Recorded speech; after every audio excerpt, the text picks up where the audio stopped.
Olá amigos, amiguinhas, que Deus abençoe a todos e que Jesus, com seu amor e sua luz, nos fortaleça a cada amanhecer com o espírito de sabedoria. Que a paz de Jesus nos envolva. Para o nosso evangelho de hoje, continuamos no capítulo 5, Bem-aventurados os aflitos. E vamos lá no item 21. O item 21 diz o seguinte: perda de pessoas amadas e mortes prematuras. O item 21. Quando a morte ceifa nas vossas famílias, arrebatando sem restrições os mais moços antes dos velhos, costumais dizer: Deus não é justo, pois sacrifica um que está forte e tem grande futuro e conserva os que já viveram longos anos, cheios de decepções. Pois ele leva os que são úteis e deixa os que para nada mais servem, pois despedaça o coração de uma mãe, privando-a da inocente criatura que era toda a sua alegria. Humanos, é nesse ponto que precisais elevar-vos acima do da terra, a terra da vida, para compreenderes que o bem muitas vezes está onde julgais ver o mal, a sábia previdência onde pensais divisar a cega fatalidade do destino. Porque a vez de avaliar a justiça divina pela vossa, podeis supor que o Senhor dos mundos se aplique por mero capricho a vos infligir penas cruéis? Nada se faz sem um fim inteligente e, seja o que for que aconteça, tudo tem a sua razão de ser. Se percrustasseis melhor todas as dores que vos advêm, nelas encontrareis sempre a razão divina, razão regenerada, e os vossos miseráveis interesses se tornariam de tão secundária consideração que os atiraríeis para o último plano. Então, por que uns jovens e saudáveis morrem cedo, enquanto outros bem idosos e alquebrados vivem por muito tempo? Porque cada desencarnação tem consequências instrutivas para o desencarnante e para os que lhe estão vinculados. Então, estamos todos ligados, os que desencarnam e os que ficam. Por isso que ele diz que existe consequências instrutivas. Tudo isso é para a nossa evolução. A reencarnação para cada pessoa tem um prazo estipulado por Deus, que devemos acatar com respeito e humildade. Crede-me, a morte é preferível numa encarnação de 20 anos a esses vergonhosos desregramentos que pungem famílias respeitáveis, dilaceram corações de mães e fazem que antes do tempo embranqueçam os cabelos dos pais. Frequentemente, a morte prematura é um grande benefício que Deus concede àquele que se vai e que assim se preserva das misérias da vida ou das seduções que talvez lhe acarretassem a perda. Não é vítima da fatalidade aquele que morre na flor dos anos. É que Deus julga não convir que ele permaneça por mais tempo na terra. Gente, vocês estão ouvindo aí os periquitos? É a hora deles. Nesse horário eles estão por aqui me ajudando a fazer o evangelho. É uma horrenda desgraça. Dizeis ver cortado o fio de uma vida tão prenha de esperanças. De que esperanças falais? Das da terra? Onde o liberto houvera podido brilhar, abrir caminho e enriquecer? Sempre essa visão estreita, incapaz de elevar-se acima da matéria.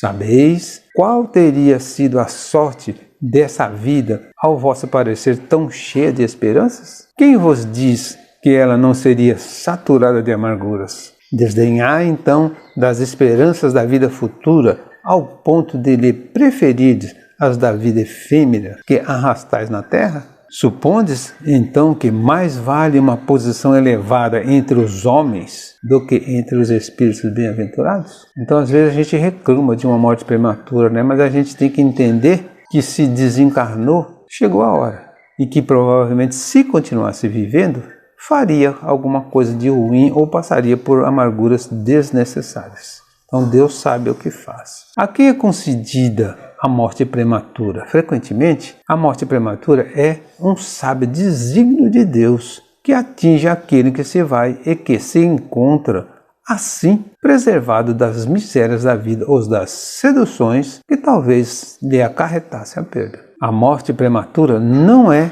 uma fatalidade, é um benefício concedido por Deus àquele que se vai. Porque, embora tendo a fé em Deus, as pessoas reagem negativamente à morte. Então a gente acredita em Deus, mas quando morre alguém da nossa família, a gente briga com Deus, se revolta com Deus. Então por quê? Tendo fé, reage negativamente.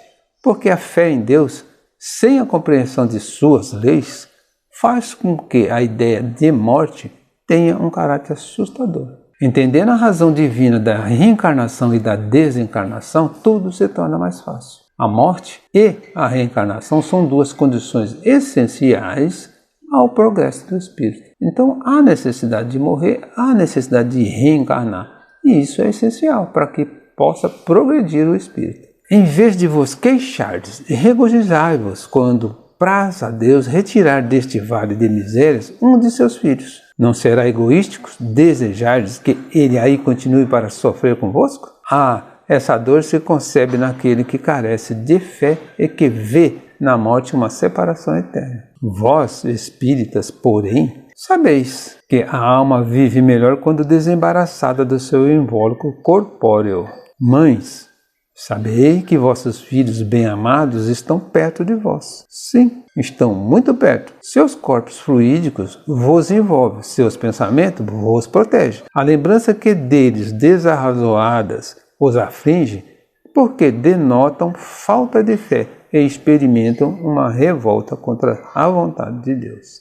Vós que compreendeis a vida espiritual, escutai as pulsações do vosso coração a chamar esses entes bem-amados e, se pedirdes a Deus que os abençoe, em vós sentireis fortes consolações, dessas que secam as lágrimas. Sentireis aspirações grandiosas que vos mostrarão o porvir, que o soberano Senhor prometeu. São João, membro da Sociedade Espírita de Paris. Então, mais uma informação aí de um espírito que se manifestava na época de Kardec para dar instruções. Será justo chorar a ausência dos entes queridos que se foram? Tem gente que chora por meses a fio, né? Então, será justo chorar? Não. O que não é conveniente por desrespeito à vontade de Deus é o choro de revolta ou de lamentação. Então, chorar até que pode, mas o choro de revolta, o choro de lamentação, não. As lágrimas resignadas de saudade são justas, se bem que os entes queridos nunca se afastam de nós. Então, sentir saudade, sim, tristeza, não. O sofrimento é um instrumento de toda elevação. É o único meio de nos arrancar a indiferença, a volúpia. Como conseguir consolação ante a perda de pessoas amadas? Tendo fé em Deus e compreendendo suas leis, saberemos que esta separação não é eterna. Semeia na dor e nas lágrimas o grão que reverdecerá em tuas próximas vidas. Então a gente tem que entender que Deus não faz nada errado. Se alguém desencarna em tenra idade, é porque chegou a hora, é porque tinha necessidade. E se ficasse, poderia fazer coisas ruins. Então é preferível que vá do que continuar sofrendo aqui ou passando por necessidades ou outro conflito qualquer com a vida. Então aceitamos. É ruim chorar? Não, mas o choro, aquele choro que se revolta contra Deus, não. É para chorar por falta, por saudade. Então saudade sim, tristeza não, revolta não. Então vamos também continuar lembrando que todo o nosso sofrimento tem uma causa. Então, causas anteriores são a fonte desses sofrimentos. Encerramos mais uma parte do capítulo 5. Um bom domingo a todos e que Jesus nos abençoe.